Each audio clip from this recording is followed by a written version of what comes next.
주께로 나오라. 영원하신 주께 나오라. 사랑으로 안아주시는 변함없으신 나의 할렐루야. 주님의 이름으로 사랑하고 축복합니다. 이 시간 우리 마음을 모아 주님을 찬양하는 시간을 갖도록 하겠습니다. 함께 부르실 찬양은 나의 가장 낮은 마음, 함께 찬양하시겠습니다.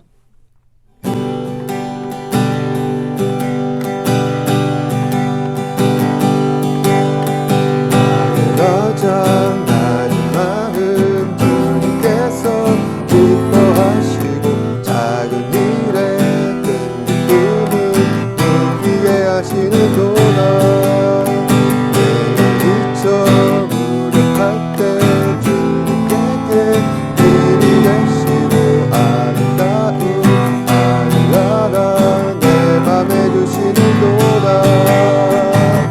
우리에게 축복하신 하나님 사랑, 낮은 자를 높여주시고 아름다운 하늘나라 허락하시고 내 모든 것 예비하시네. 찬양함의 기쁨을 감사함의 평안을 간구함의 하나님 알도록 하셨네. 나의 가장 낮은 마음 주님께서 기뻐하시고 작은 일에 큰 기쁨을 느끼게 하시는도다.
주의 임재를 갈망합니다. 주의 집에서의 하루가 다른 곳에 첫날보다 좋으니 그 사랑 안에 머물며 사랑 노래합니다. 주님 내가 주의 장막을 사모합니다.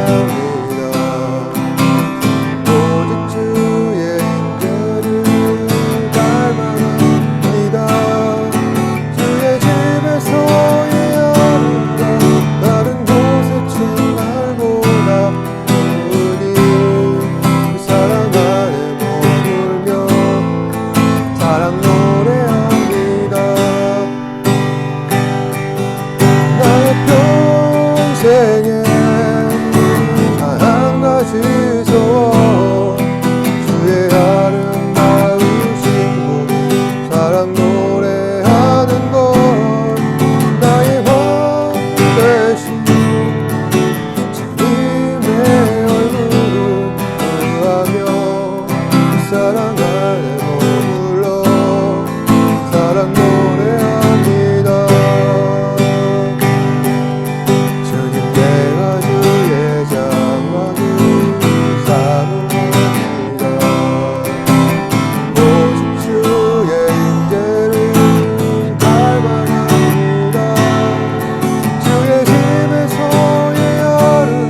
성실하신 그 사랑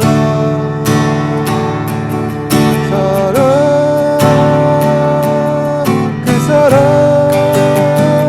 날 위해 죽으신 날 위해 다시 사신 예수 그리스도 다시 오실 그 사랑 죽음도 생명도 천사도 하늘의 어떤 권세도 끊을 수 없는 영원한 그 사랑 예수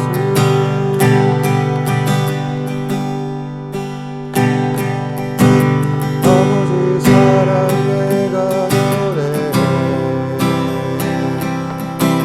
아버지 은혜 내가 노래해 그 사랑 변함없으신 거짓없으신 성실하신 그 사랑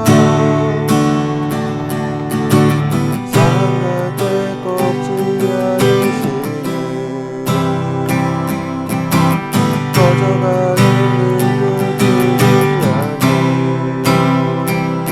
그 사랑 변함없으신 거짓없으신 성실하신 그 사랑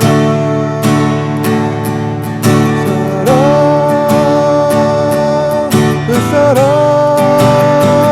날 위해 죽으신 날 위해 다시 사신 예수 그리스도 다시 오실 그 사랑 지금도 생명도 천사도 하늘의 어떤 권세도 끊을 수 영원한 그 사랑 예수 그 사랑 날 위해 죽으신 날 위해 다시 사신 예수 그리스도 다시 오실 그 사랑 지금도 생명도 천사도 하늘의 어떤 권세도 끊을 수 없는 영원한 그 사랑 예수 영원한 그 사랑 예수 영원한 그 사랑 예수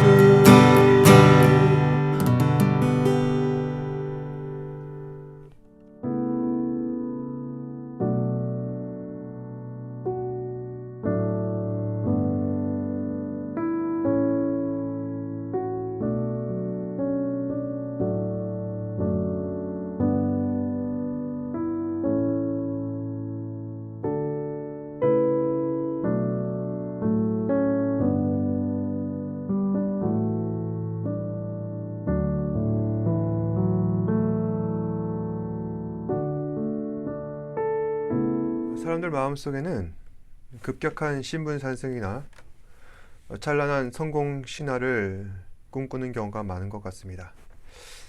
물론 그런 종류의 꿈과 바람이란 인간의 허황된 욕망에 불과할 수도 있습니다만 그럼에도 사람들은 현실 세계 속에서 쉽게 이룰 수 없는 그런 꿈들을 마음속에 간직하며 적어도 자신 앞에 놓여진 그 작은 목표를 성취하기 위한 일종의 동기부여 수단으로 유용하게 활용하는 것 같습니다. 작년에 나왔던 재벌집 막내 아들이라는 드라마를 많은 사람들이 아주 재미있게 보았었던 이유도 거기에 있을 것입니다. 드라마에 출연했던 배우들이 뛰어난 연기를 발휘하면서 극에 대한 몰입도를 높이는 이유가 극에 대한 몰입도를 높였기 때문에 드라마가 인기가 있었기도 하지만은 무엇보다도 그 스토리 자체가 굉장히 탄탄했기 때문입니다. 특히 주인공이 재벌가에서 치열하게 경쟁을 하고 살아남아 성공을 일궈내는 그런 모습 속에 사람들은 카타르시스를 느껴 대리만족을 얻게 되었을 것이죠. 이처럼 사람들은 성공을 마음 가운데 바라고 있습니다. 그것도 급격한 성공을 바랍니다. 하지만 그러한 일이 우리 모두가 다 현실 가운데 그러한 일들을 이뤄내는 것은 쉬운 일이 아닙니다. 그럼에도 현실 가운데 그런 일들이 실제로 일어날 수 있다면 하는 기대감에 많은 사람들은 살면서 크고 작은 도전들을 하며 세상을 살고 있습니다. 그런 작은 소망을 품고 살아가는 것이 인생에 있어서 매우 중요하다는 것이죠. 그런데 오늘 말씀해 보시면은 예수님께서는 마치 신앙인들이 엄청난 신분 상승을 이루어내고 찬란한 성공을 이루어내는 그러한 일들이 있는 것처럼 말씀하고 계신 것 같습니다. 대체 무슨 이야기일까요? 바로 겨자씨 비유입니다. 오늘 말씀 마태복음 13장 31절에서 32절 말씀해 보시면은 또 비유를 들어 이르시되 천국은 마치 사람이 자기 밭에 갖다 심은 겨자씨 하나를 같으니 이는 모든 씨보다 작은 것이로되 자란 후에는 풀보다 커서 나무가 되매 공중의 새들이 와서 가지에 곁들이니라. 예수님께서는 제자들에게 한 가지 비유 말씀을 전하고 계십니다. 내용인즉 천국에 대한 비유 말씀인데 천국은 마치 사람이 자기 밭에 갖다 심은 겨자씨 하나과도 같다는 것입니다. 여러분께서는 겨자씨를 직접 보신 적 있으십니까? 저는 인터넷에 나온 사진으로만 봤는데 성경에 나온 겨자씨는 흑겨자를 말하는 겁니다. 그러니까 아주 작은 알갱이로서 마치 작은 좁쌀과도 같은 크기에 과연 그 씨를 땅에 심으면 우리가 무엇을 거둘 수 있을까라며 아주 사소하게 여길 수밖에 없는 씨가 바로 겨자씨였습니다. 그런데 그 겨자씨를 자기 밭에 심었는데 어떻게 되었다고 합니까? 이 씨는 모든 씨보다 작은 씨앗이지만 이 씨앗 하나리 심겨짐으로써 나중에는 풀보다 더 큰 잎사귀를 내었고 나중에는 나무가 되어서 공중의 새들이 와서 가지에 머물며 살아가게 된다는 것입니다. 실제로 중동의 흑겨자는 이처럼 급격한 성장과 확장을 이루어 나가기 때문에 메마른 사막을 녹화시키는 중요한 씨앗이 된다고 합니다. 그러면서 예수님께서는 또 다른 비유로서 제자들을 가르치시는 것이죠. 마태복음 13장 33절에 보시면은 또 비유로 말씀하시되 천국은 마치 여자가 가루 서말 속에 갖다 넣어 전부 부풀게 한 누룩과 같으니라. 여러분께서는 누룩을 보셨을 것입니다. 우리가 흔히 빵에 넣어서 먹는 이스트를 말하는 것이죠. 그런데 이 누룩의 성질을 보았더니 가루 서말 속에 갖다 넣으면 어떻게 된답니까? 전부 다 부풀어 오르게 된다는 것입니다. 이 누룩이 있어야 빵 반죽이 퍽퍽하지 않게 되고 부드럽고 쫄깃하여서 먹기 좋은 크기로 빵을 부풀어 오르게 만드는 것입니다. 따라서 누룩은 빵을 만드는 데 있어서 굉장히 필수적이라 할 수 있죠. 그런데 예수님께서 말씀하시길 천국이 이와 같다는 것입니다. 처음에는 작은 반죽 하나가 누룩이 들어갔더니 그거 맛있게 부풀어서 먹기 좋은 빵이 되었던 것처럼 우리 앞에 놓여진 하나님 나라의 실체도 부풀어 오르게 되는 누룩과도 같다는 것이죠. 이 누룩과 겨자씨, 이 비유 말씀은 과연 우리에게 무엇을 전하려고 하는 것일까요? 하나님의 나라는 아주 작은 것으로부터 시작된다는 것입니다. 그 증거가 바로 우리가 함께 여러 번 읽어봤었던 성경 구절들을 통하여서도 언급되고 있는데 우선 마태복음 2장 6절 말씀해 보시면은 또 유대 땅 베들레헴아 너는 유대 고을 중에서 가장 작지 아니하도다. 내게서 한 다스리는 자가 나와서 내 백성 이스라엘의 목자가 되리라. 이 말씀은 동방박사가 헤롯을 찾아와서 자기들은 별을 보고서 여기까지 왔습니다 라며 그 별은 왕의 탄생을 알리는 것이라 하고 있습니다. 그때 헤롯은 깜짝 놀라면서 다른 율법사들을 통하여서 이게 대체 어찌된 일인가 라며 알아보라 하는 것입니다. 그러자 율법사들이 미가서 5장 2절의 예언을 언급하는 것이죠. 이를 통하여서 하나님께서 보내신 독생자 아기 예수께서 베들레헴에 나타나게 되실 것을 동방박사들이 알게 되는 장면입니다. 사실 이 베들레헴이라고 하는 곳은 아주 작은 동네입니다. 마치 시골 읍내와도 같습니다. 그런데 보통 왕이 태어난다 하면은 아주 화려한 도성에서 태어나게 될 텐데 이런 총구석에 태어난다는 것이죠. 그런데 그 왕이 누구시다? 아기 예수시다.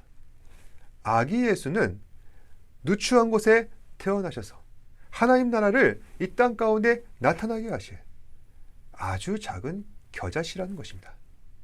또 요한복음 1장 46절에 보시면 이런 구절이 있죠. 나다나엘이 이르되 나사렛에서 무슨 선한 것이 날 수 있느냐. 빌립이 이르되 와서 보라. 나다나엘은 훗날 예수님의 제자가 되는 바돌로메입니다. 그런데 이 바돌로메가 하는 말을 들어보면은 이가 얼마나 선입견이 강한 사람인지 우리는 알 수가 있습니다. 선입견이 강한 사람은 보통 새로운 것에 인색하죠. 그리고 자기 생각에 갇혀 있어서 더 이상 새로울 것도 신선할 것도 없다는 그런 가정하에 세상을 살아가는 사람입니다. 그런데 말씀해 보시면은 나사렛에서 무슨 선한 것이 날 수 있겠느냐. 여기서 선한 것이란 좋은 것을 말하는데, 다시 말해서 하나님께서 그 땅을 축복하셔서 하나님 보시기에 좋은 것을 나타내는 것이지, 나사렛은 가난한 동네이기 때문에 이처럼 보잘것없는 동네에서 무엇이 나겠냐는 것입니다. 실제로 나사렛은 신분이 미천한 사람들이 살아가는 그런 동네였습니다. 달동네와도 같죠.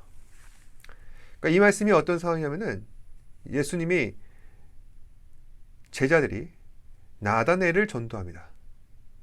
그런데 나다나엘은 예수님께서 나사렛에서 태어났다는 소리를 듣고 그런 얘기를 하는 거죠. 어찌 선한 것이 나사렛에서 날 수 있겠느냐. 메시아가 나올 수 있겠냐는 것입니다. 그러니까 그는 예수 그리스도에 대한 불신을 가졌던 것이죠. 그런데 실제로 나와버렸어요. 예수님께서 그 나사렛에서 살고 계십니다. 다시 말해서 예수님은 아주 미천한 곳, 작은 곳에 묻혀진 겨자씨와도 같다는 것을 이 말씀은 우리에게 설명하고 있는 것입니다. 또 마가복음 3장 16절에서 19절 말씀해 보시면요, 이 12를 세우셨으니 시몬에게는 베드로란 이름을 더하셨고 세베대의 아들 야고보와 야고보의 형제 요한이니 이들에게는 보아너게 곧 우리의 아들이란 이름을 더하셨으며 또 안드레와 빌립과 바돌로메와 마테와 도마와 말페오의 아들 야고보 및 다데오와 가나안인 시몬이며 또 가룟 유다니 이는 예수를 판 자라. 이 말씀은 예수님의 12제자를 세우시는 장면입니다. 그런데 제자들의 이 면면을 보시면은 하나같이 유대 사회 안에서 비주류에 속하는 대접받지 못하는 인물들이었습니다. 아시다시피 베드로와 안드레, 야고보, 요한은 어부였습니다. 어부는 그 당시 그렇게 사회 안에서 엄청 좋은 일을 하는, 사회적인 지위가 있고 또 대접을 받는 그런 일을 하는 사람은 아니죠. 또한 뱃사람이다 보니 구사하는 언어가 굉장히 거칠었습니다. 그 밖에도 마테아 같은 경우 이 사람은 사회적으로 대접받지 못하는 세리를 하였습니다. 세리란 민족의 반역자로서 취급을 받았죠. 왜냐하면 로마 제국에 고용되어서 동족에게 세금을 걷었기 때문입니다. 그 밖에도 사회적으로 인정받지 못하는 직업군이나 계층에 속한 사람들이 제자들 가운데 많이 있었습니다. 그럼에도 불구하고 예수님께서는 이 사람들을 제자로 삼으셨죠. 뿐만 아니라 이 가룟 유다를 제외한 나머지 제자들은 사도로 임명을 받아서 세상을 가운데 복음을 전하며 복음을 전한 사람들을 다시 그리스도의 제자로 세우는 그런 귀한 사명을 감당하게 되었습니다. 이처럼 예수님 그 자체가 겨자씨라는 것을 우리는 알 수가 있습니다. 출생부터 성장까지, 그리고 그가 제자를 세우시는 그러한 면면들까지 보면은 얼마나 예수님께서는 작은 곳에서 일어나신 분이신가. 그런데 그 작은 곳에서 일어나신 분이 작은 곳에서 작은 곳으로 향하고 계신다는 것이죠. 바로 저와 여러분들을 위해서 말입니다. 왜 예수님께서는 이처럼 작은 데에서 시작하시고 작은 데로 향하려 하시는가? 사회적으로 인정받지 못하는 그런 작은 자들을 향하시는가? 왜냐하면 지극히 작은 것으로부터 하나님의 능력이 나타나기 때문입니다. 여러분, 많은 사람들에게 강한 임팩트를 주기 위해서는 어떻게 해야 합니까? 작은 것이 큰 것으로 바뀌어지는 것을 보여줘야 합니다. 그래야 사람들이 그 능력을 인정하게 되는 것이죠. 하나님께서도 마찬가지입니다. 당신의 독생자를 아기 예수로서 인간의 몸을 입히신 그 사건도 그러하고, 그리고 그 사역을 작은 데에서부터 시작하여 더 큰 역사를 일으키신 것도 그러합니다. 그런데 이건 단지 우리에게 강한 인상을 주기 위한 전략만은 아닙니다. 하나님께서 예수님을 통해 나타내시고자 하는 것은 하나님 나라였다는 것이죠. 하나님의 나라는 작은 데에서 큰 것으로 향하는 영적 공간이라는 것입니다. 나의 인생은 작고 연약하나 크고 높으신 하나님을 바라볼 때 하나님께서 나를 이끌어내시고 선한 길로 인도하시는 그 놀라운 기적을 우리가 함께 체험하는 것. 하나님께서 우리에게 나타내시고자 하는 일은 바로 이런 것이죠. 그리고 그러한 역사는 예배를 통해서 나타나게 된다는 것입니다. 여러분, 우리가 예수를 믿는데 하나님의 존재를 인정하는데 왜 하나님의 자녀라는 확신과 기대가 점점 약해지는 걸까요? 하나님께서 능력이 없으십니까? 아니면 하나님께서 우리를 향한 관심이 사라지셨습니까? 아닙니다. 하나님의 능력과 관심은 우리가 살고 있는 이 삶의 영역 가운데서도 동일하게 지금도 나타나고 있습니다. 먹고 자고 일어나고 하루 일상을 우리가 평범하게 살아가는 것. 어찌 보면 사소한 일상일 수도 있겠죠. 그런데 이 사소한 일상조차 하나님의 간섭이 있기에 가능한 것입니다. 이 모든 것은 우연이나 다른 존재에 의한 것이 아니라 하나님의 섭리와 계획 가운데 일어나고 있다는 얘기입니다. 중요한 것은 하나님을 향한 우리의 관심과 태도입니다. 예수님께서 말씀하신 이 겨자씨와 누르기, 어떻게 하여 저 넓은 가지와 그리고 밀가루 반죽에 넣으면 크게 저렇게 부풀어 올랐는지 우리는 그 비결을 알고 있습니다. 바로 그 성질 때문이죠. 누룩은 누룩의 성질로 인하여서 부풀어 오는 것이고 겨자씨는 빛을 향해 뻗어나가려는 성질 때문에 큰 가지로 뻗어나갈 수 있는 것입니다. 이 성질은 하나님께서 우리에게 주신 것입니다. 하나님을 바라볼 때 우리가 살아갈 수가 있고 하나님을 바라볼 때 우리는 하나님의 뜻 가운데서 더 가까이 나아갈 수 있다.